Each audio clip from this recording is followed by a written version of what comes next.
One of the people who'll miss Winter the dolphin most is the man who had everything to do with her journey to becoming such an inspiration to people all around the world, and that's David Yates, who became the head of the Clearwater Marine Aquarium just a few weeks after Winter arrived, and that was back in February 2006. And David, we thank you so much for joining us today. I know you're grieving like so many of us today, and I recall so vividly meeting you and Winter in those very early days, and I remember talking to you about the fact that just the fact that she survived coming in so maimed was a pretty miraculous thing, wasn't it?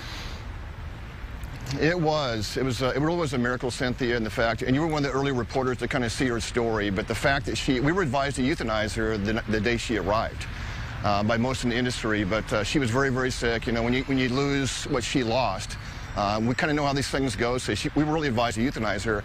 At CMA, our goal is, and their goal now, even though I'm not still there, is to give every animal every chance they can. So we did that, and look what happened. Yeah, and we're seeing some video. I had the honor of actually going in the pool with her, David, the day I went out there and met her. And she was just a little tiny thing and tucked her little nose under my arm. And it was love at first sight for me, and that was long before she was famous. So once she showed that spunk that she was going to be a fighter, how did the tail come about? I mean, a prosthetic tail for a dolphin, nobody'd heard of such a thing, had they? Yeah, it was a bold experiment, and we kind of got laughed at by a lot of groups. But when she lost her tail flukes and two of her vertebrae, we realized, you know, we can hold her as a young dolphin and walk her around for a while. But at some point, she's going to be big enough. We can't do that when she's, you know, 5, 10 years old. You can't hold a dolphin forever and walk her around, right? So she figured out how to swim in her own way in a side-to-side motion, but then that caused a back problem. She said, okay, now she can swim, but it's causing a back issue, curvature of the spine. So what do? So we came up with the idea, can we make her a prosthetic tail? We got laughed at by a lot of people, but Hanger Clinic stepped up, and over literally about a year's time, we developed and going through a lot of trial and errors. And you saw this. You were involved way back in the early days. You saw this. And eventually we got her prosthetic tail that actually worked, because it's been refined over the years. But it really was a medical miracle. But also what came from that is really the human side of kids that have prosthetic legs connecting to Winter and what she was doing. So what we did with her was a miracle for her and how she did things, and she never gives up. She never, ever, ever gives up. Yeah. She's a fighter. Her story resonated. And the fact that she wore the tail was pretty amazing. And her story resonated, especially with so many people with prosthetics. And there was even something called Winter Gel that was invented because of her that went on to help other people.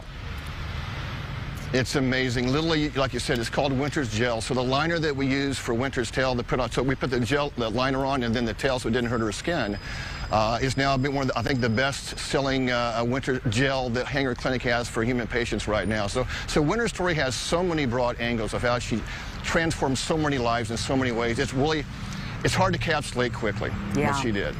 The movies, I know that you were instrumental in helping the movies come about, which really put CMA and Winter on the map. Just tell us briefly about that, and then what do you think her legacy is? Well, it was an honor to bring Dolphin Tale to the area, and our partners at Alcon Entertainment and Warner Brothers, you know, it's a business, but they got behind us because they saw the impact Winter was making with kids. And these are kids having not having a bad heart day. These are a bad hair day. These are kids with cancer, going through chemotherapy in hospital beds, having prosthetics, cystic fibrosis. Name any disease out there. These are kids that connected to Winter's overcoming story. And we said, if we want to tell this the best way we can and reach as many people as we can, you know, we did books, we did documentaries, but a major motion picture made sense. So we did Dolphin Tale, then we did Dolphin Tale 2, and Cynthia, just literally, we got tens of thousands. The very first weekend Dolphin Tale came out, the first weekend in 2.5 days, we got 10,000 emails at CMA in one weekend. Since then, hundreds of thousands of emails, texts, calls, posts. And again, these are moms or kids telling us how Winter, in many cases, literally saved their lives. And again, not kids just having a bad day with their homework, kids going into chemotherapy, going into brain surgery.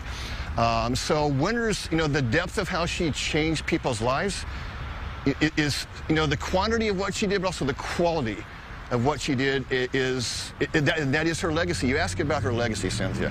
Her legacy is never going to go away. Her legacy is how she changes lives, and that's not going to stop. That's exactly right. You're right about that. David Yates, thank you so much, former CEO of the Clearwater Marine Aquarium. We thank you for taking time out to speak to us today. Thank you, David. Thank you, Cynthia. Thank you.